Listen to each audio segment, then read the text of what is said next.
So hey guys, welcome back again in Edoground class 11th and 12th YouTube channel पे। I hope आप सब लोग अच्छे और सेफ होंगे। मैं हूं आशीष सिंह, आपका फिजिक्स टीचर। तो यार, आज की क्लास हमारी होने वाली है चैप्टर 1 का इलेक्ट्रिक चार्ज एंड फील्ड का टॉपिक नंबर 4 हम डिस्कस करने जा रहे हैं, परमिटिविटी के बारे में। ठीक है, तो लेट नहीं करते हैं, चलते हैं कंप्यूटर स्क्रीन को थोड़ा बड़ा करते हैं और स्टार्ट करते हैं। बट उससे पहले यार छोटी सी रिक्वेस्ट है, चैनल पर नए हो तो लाइक सब्सक्राइब जरूर कर दें। ठीक है, चलिए भाई इसको जरा सा फुल कर लिया जाए। स्टार्ट करते हैं परमिटिविटी। तो हमने पिछले टॉपिक में कूलम्स लॉ में हमने देखा था कि भाई वहां पे F इज इक्वल टू के Q1 Q2 by R square में जो K था ना, उस K को अपन क्या लिखते थे, 1/4 पाई इप्सिलॉन नॉट। इप्सिलॉन नॉट और इप्सिला इज व्हाट, उसको हम बोले थे परमिटिविटी। इप्सिलॉन नॉट लगा दिया तो उसको हम बोल रहे थे एब्सोल्यूट परमिटिविटी। तो वो सब हम चलेंगे, बट उससे पहले हम समझते हैं कि परमिटिविटी होता क्या है।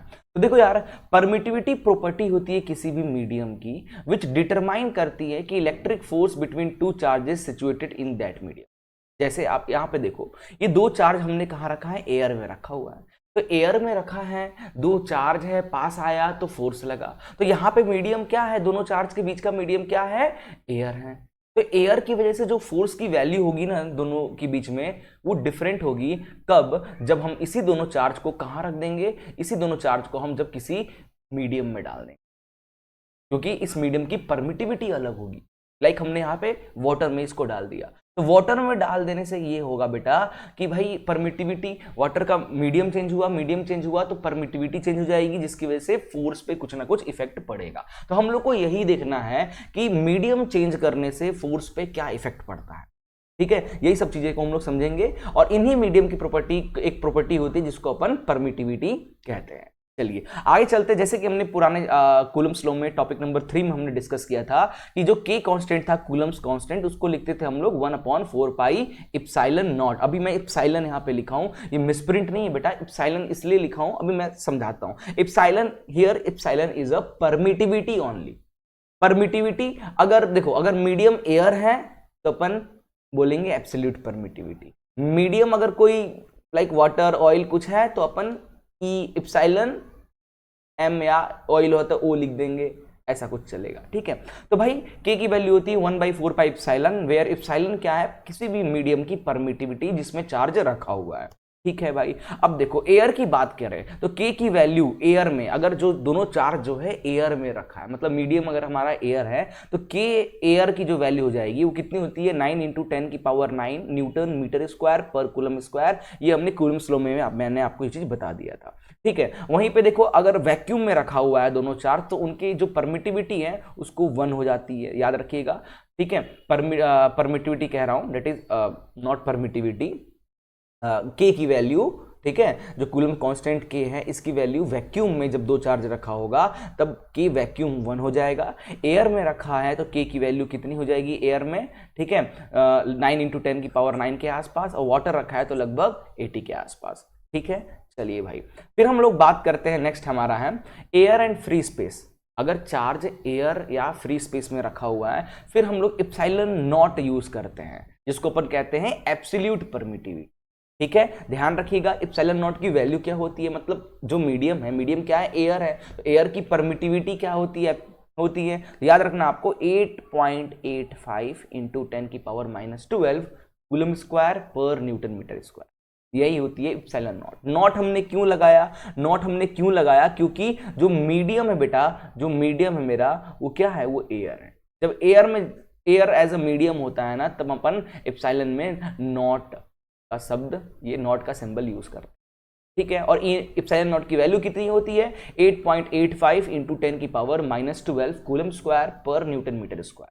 डन। चलिए भाई, अब देखिए, तो के की वैल्यू फिर क्या हो जाएगी, अगर एयर में इप्सिलॉन नॉट है पर एब्सोल्यूट परमिटिविटी, तो के की वैल्यू क्या हो जाएगी, 1/4 पाई इप्सिलॉन नॉट। ठीक है, कूलम्स लॉ में जब हम एक्सपेरिमेंट करते हैं ना, तो एयर में ही चार्ज को लेकर करते हैं, इसलिए अपन कूलम्स लॉ में के की वैल्यू 1/4 पाई इप्सिलॉन नॉट रखते हैं। ठीक है, चलिए भाई, ये चीज क्लियर हो गया। तो एयर में के की वैल्यू क्या होती है, ये भी हमने ऑलरेडी डिस्कस कर लिया है, 9 × 10⁹ न्यूटन मीटर स्क्वायर पर कूलम स्क्वायर। बेटा यूनिट जरूर याद रखिएगा। देखो इप्सिलॉन नॉट की यूनिट जो होती है ना, आप यहाँ पे देख सकते हो, कूलम स्क्वायर पर न्यूटन मीटर स्क्वायर। वहीं पे के की जो वैल्यू है, क्योंकि देखो ना, इप्सिलॉन नॉट नीचे, ऊपर जाएगा तो क्या होगा, यूनिट भी उल्टा हो जाएगा, तो न्यूटन मीटर स्क्वायर पर कूलम स्क्वायर के की वैल्यू हो जाएगी। ठीक है, चलिए अब हम लोग पढ़ते हैं बेटा थोड़ा सा रिलेटिव परमिटिविटी के बारे में। रिलेटिव परमिटिविटी या डाइलेक्ट्रिक कांस्टेंट के की बात करेंगे। ठीक है, ये होता क्या है, रिलेटिव परमिटिविटी बात करते हैं तो किसी भी मीडियम की permittivity upon permittivity of air, इसी को रिलेटिव परमिटिविटी कहते हैं, और इसको इप्सिलॉन आर से डिनोट किया जाता है, permittivity of medium upon permittivity of air, ये इसका फॉर्मूला है। इसी को अपन के भी कहते हैं, that is known as dielectric constant. ठीक है, ये हम लोग आने वाले चैप्टर्स में भी इसके बारे में चर्चा करेंगे, बट अभी आप ये चीज समझो, रिलेटिव परमिटिविटी जो के इज अ डाइलेक्ट्रिक कांस्टेंट। क्या होता है रिलेटिव परमिटिविटी, इप्सिलॉन आर का formula epsilon M upon epsilon naught. Epsilon M मतलब permittivity in medium upon epsilon naught का मतलब परमिटिविटी इन एयर। ठीक है, तो ये तो हो गया परमिटिविटी के केस में। ठीक है, वहीं पे अगर हम बात करें फोर्स के टर्म में कैसे दिखा सकते हैं भाई, फोर्स के तो अभी तो हमने डिस्कस किया था कि भाई क्या होता है परमिटिविटी, भाई मीडियम की प्रॉपर्टी, ताकि उसमें चार्ज रखे तो फोर्स की वैल्यू पे कुछ ना कुछ इफेक्ट पड़ेगा। तो परमिटिविटी को बेटा फोर्स के टर्म में आप force in air upon force in medium लिख सकते हैं। ठीक है, देखो अगर हम इप्सिलॉन के मामले में, परमिटिविटी के मामले में अगर देखा जाए तो रिलेटिव परमिटिविटी जो हमारा हो जाता है मीडियम की परमिटिविटी अपॉन एयर की परमिटिविटी, लेकिन रिलेटिव परमिटिविटी अगर आप फोर्स के टर्म में देखोगे तो इसी का उल्टा हो जाएगा, फोर्स इन एयर, एयर में अपन पता है आपको नॉट यूज करते हैं, तो force in air upon force in. ठीक है, अब इसी बेसिस पे अपन क्या करेंगे, क्वेश्चन लगाएंगे। ओके, तो अब हमारा स्टार्ट होता है इस चैप्टर के क्वेश्चंस। तो इस टॉपिक का टॉपिक नंबर 4 बेटा मेरा हमारा इतना ही था। हम लोग ये जो वीडियो था ना, ये सिर्फ और सिर्फ परमिटिविटी पे बात कर रहा था, जिसमें हमने परमिटिविटी को समझा, ठीक है, रिलेटिव परमिटिविटी को समझा, ये सारी चीजों को समझा, उनकी वैल्यूज को समझा, उनके कॉन्सेप्ट वगैरह हमने थोड़ा बहुत देखा। अब अपन इस टॉपिक पे कुछ क्वेश्चंस पूछे गए हैं कई बार, उसको देखते हैं। तो आपके सामने पहला जो क्वेश्चन है बेटा एमसीक्यू बेस्ड क्वेश्चन है, जरा पढ़ते हैं क्या कह रहा है। कह रहा है कि when air is replaced by dielectric medium of constant K, the maximum force of attraction between two charges separated by a distance, maximum force से दोनों को सेपरेट किया जा रहा है, इस कंडीशन में के की वैल्यू क्या होगी, उस मीडियम की डाइलेक्ट्रिक कांस्टेंट की वैल्यू क्या होगी। जैसे देखो हमने क्या किया, दो चार्ज लिया, दोनों चार्ज को एक मीडियम में रख दिया। क्या किया, दोनों चार्ज को हमने एक मीडियम में रख दिया, और हम ऐसा यहां पे कह रहा है कि जो फोर्स है ना, फोर्स ऑफ अट्रैक्शन जो है दोनों चार्ज के बीच का, वो कैसा है बेटा, मैक्सिमम है। तो डाइलेक्ट्रिक कांस्टेंट के पे क्या असर होगा, टे डिक्रीज करेगा के टाइम्स, कुछ भी असर नहीं होगा, हो ही नहीं सकता, एयर और मीडियम में चेंज हो रहा है तो परमिटिविटी भी चेंज होगी। इंक्रीज कर रहा है के टाइम्स या इंक्रीज कर रहा है 1/k टाइम्स, क्या होगा आंसर, जरा सोच के बताइए। अभी हमने फॉर्मूला डिस्कस किया था। तो भाई फोर्स से डाइलेक्ट्रिक का कोई रिलेशन है क्या, बिल्कुल है। अभी हमने थोड़ी देर पहले देखा कि डाइलेक्ट्रिक कांस्टेंट के रिलेटिव परमिटिविटी जो होता है वो क्या होता है, force upon air upon force upon medium. ठीक है, यहां से अपन क्या लिख सकते हैं, force upon medium is equal to force on air upon dielectric constant.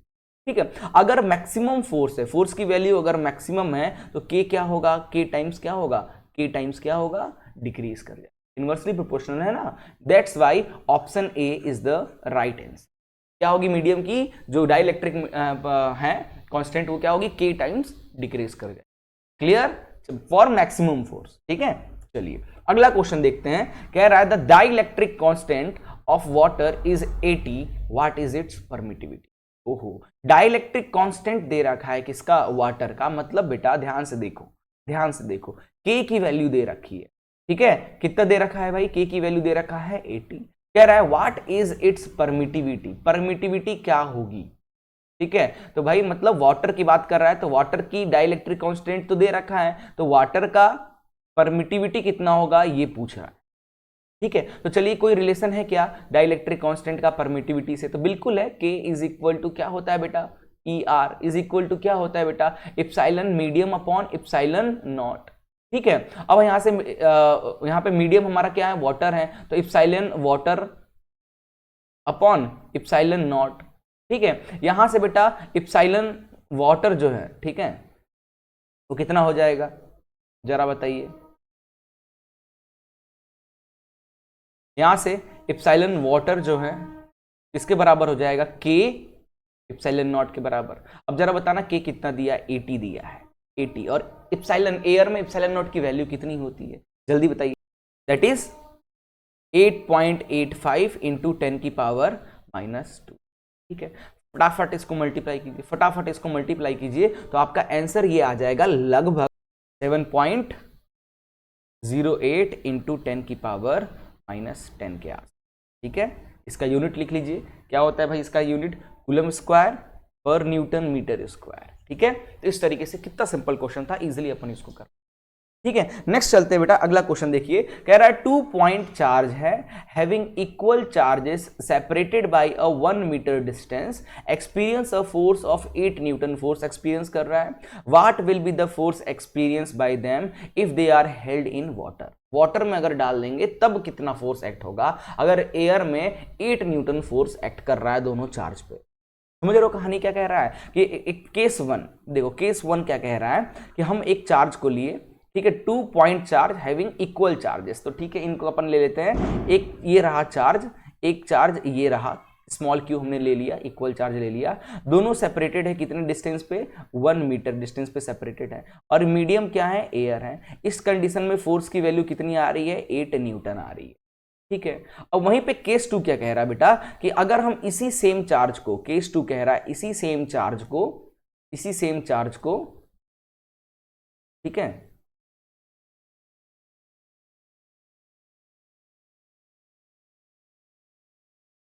इसी सेम चार्ज को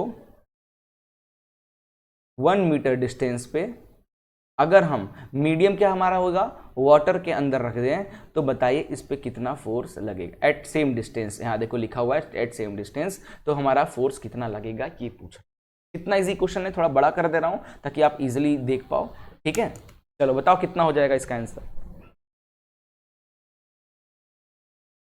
लगा लिए दिमाग भाई, लगा लिए सब लोग, क्या आंसर आ रहा है। सिंपल सा कॉन्सेप्ट है यार, जब हम एयर में रखे थे तब फोर्स की वैल्यू 8 न्यूटन थी, और वाटर में फोर्स की वैल्यू हमको निकालना है। वाटर का के डाइलेक्ट्रिक कांस्टेंट दे रखा है, तो के वाटर का क्या हो जाएगा, force on air upon force on water. याद है कि भूल गए, वाटर का 80 दिया हुआ है, फोर्स ऑन एयर बेटा कितना दिया है, 8 दिया है, फोर्स ऑन वाटर हमको निकालना है। तो यहां से फोर्स ऑन वाटर हमारा क्या निकल के आ जाएगा, बताओ, 80 upon 8 which is equal to क्या हो जाएगा, 10 न्यूटन। सो सिंपल यार, सो सिंपल क्वेश्चन, ज्यादा दिमाग नहीं लगाना है। अब चाहो तो इसको दूसरे तरीके से भी कर सकते हो, है ना, जैसे एफ नॉट का यहां से तुम ऐसे कर सकते हो कि भाई के Q1 Q2 by R square, तो आर दिया है, Q1 Q2 की सबकी वैल्यू रख दो, और इस तरीके से इसका निकाल लो, फिर दोनों को डिवाइड मार दो, तो कट पीट के अपना आंसर आ जाएगा। या तो वैसे कर लो लॉन्ग मेथड, या अगर आपको ये वाला फॉर्मूला याद है, तो भाई आप डायरेक्ट कर सकते, सोचना ही नहीं है, डायरेक्ट कीजिए ना। ठीक है, चलिए एक क्वेश्चन और है आपकी स्क्रीन के सामने। 2 इंसुलेटेड चार्ज कॉपर स्पेयर है A and B, each having charge of 6.5 into 10 का power -7 coulomb, are separated by a distance of 50 centimetre दूर रखा हुआ है।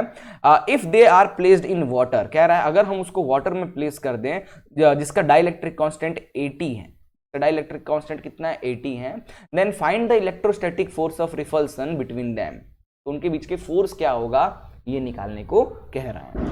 ठीक है, तो अभी क्या कितना आंसर है, कितना इजी आंसर है। तो चार्ज है, एक चार्ज हो गया, क्योंकि 2 इंसुलेटेड चार्ज कॉपर वायर है ना, तो एक का चार्ज हो गया हमारा 6.5 इंटू 10 की पावर -7 कूलम। वहीं Q2 भी हमारा क्या हो जाएगा, Q2 भी हमारा सेम हो जाएगा। दोनों कह रहा है ना, 2 insulated charge copper sphere A and B, each having charge इतना। ठीक है, separated by a distance, R कितना है बेटा, 50 सेंटीमीटर दिया है, तो 50 को 100 से डिवाइड कर दो, तो ये कितना आ जाएगा, 0.5 मीटर। सॉरी यार, ये हमारा आर आ गया। ठीक है, अब कह रहा है वाटर में, if they are placed in water में रखेंगे जिसका डाइलेक्ट्रिक कांस्टेंट दे रखा है, वाटर का डाइलेक्ट्रिक कांस्टेंट दे रखा है 80 दे रखा है। ठीक है, then find the electrostatic force of repulsion between them. तो फोर्स ऑन वाटर पूछ रहा है क्या होगा, तो अभी हमने एक फॉर्मूला पढ़ा है, ये K ऑन W क्या हो जाएगा, F air in F water. तो सिंपल, F वाटर पूछा है, तो यहां से हो जाएगा F air, force in air upon KW। अब भाई एयर में फोर्स की वैल्यू क्या होती है, कूलम्स लॉ से बताओ जल्दी से, K Q1 Q2 by R square divided by KW।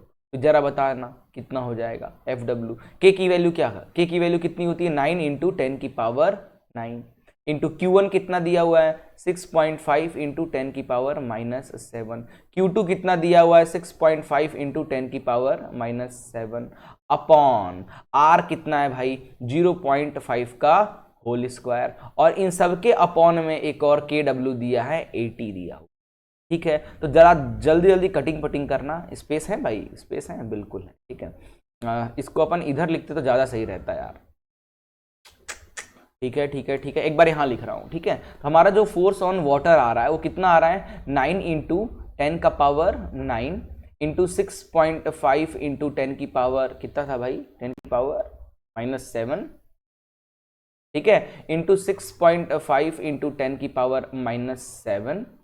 ठीक है, अपॉन 0.5 का होल स्क्वायर। ठीक है, और अपॉन में के था। ठीक है, तो ये के बाई 1 था, तो यहाँ ऊपर जाकर के 1 बाई के आ जाएगा, मतलब अपना घुमा फिरा के यहीं पे आएगा 80। ठीक है, जरा इसको सॉल्व करते हैं, देख लो इसको सॉल्व करते हैं। ठीक है, इस 9 से ये निपट गया, यहाँ पे बच जाएगा 3। ठीक है, इससे ये काट दो तो यहाँ पे बच जाएगा -4। ठीक है, ये पॉइंट ठीक है, इस पॉइंट से इसको नहीं काटते हैं, ऐसे नहीं कटेगा, इसको भी जरा यहाँ रोकते हैं। ठीक है, लिखते हैं जरा, ये आ गया बेटा 9 इंटू, ये तो पूरा कट गया 6.65। ठीक है, अपॉन 10 इंटू 65 अपॉन 10 इंटू 10 की पावर -4, ये बचा हुआ है। और डिवाइड में 0.5 का होल स्क्वायर कितना होगा बेटा, देखो एक ट्रिक बता रहा हूं आपको, कभी भी किसी पॉइंट वाले का स्क्वायर करना हो ना, जैसे 0.5 का कोई पूछ दे स्क्वायर क्या है होता है, देखो 5 का स्क्वायर तो पता है आपको 25, तो 5 का स्क्वायर 25, पॉइंट एक जीरो लगाकर एक पॉइंट लगा लेना, ऐसा बस हो गया। ठीक है, ऐसे ही अगर क्वेश्चन हो 0.05 का होल स्क्वायर अगर ऐसा दिया हो तो भाई क्या करना, 5 का स्क्वायर 25, एक जीरो पहले से दिया है, एक जीरो एक्स्ट्रा लगा के 0.0, ये इसका आंसर होगा।